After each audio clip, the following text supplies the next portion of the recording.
ನೋಡಿ ಇಲ್ಲಿ ಜಯದೇವ ಹಾಸ್ಪಿಟಲ್ ಆಗ್ತಿರೋ ಅನ್ಯಾಯಗಳು ಎಷ್ಟು ಮಟ್ಟಿಗೆ ಇದೆ ಅಂದ್ರೆ ಈಗ ನೋಡ್ತಾ ಇರ್ಬೋದು.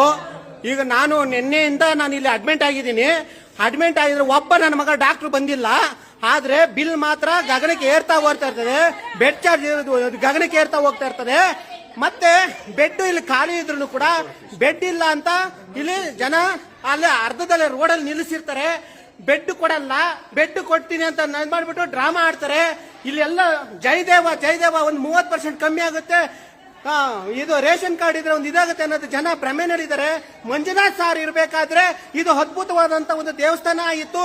ಮಂಜುನಾಥ್ ಅವರು ಈಗ ಹೋದ ನಂತರ ಇದು ಖಜಾನೆ ತರ ಆಗೋಗಿದೆ. ಯಾವುದೇ ರೀತಿಯ ಇಲ್ಲಿ ಒಂದು ಟ್ರೀಟ್ಮೆಂಟ್ ಸರಿಯಾಗಿ ಆಗ್ತಾ ಇಲ್ಲ.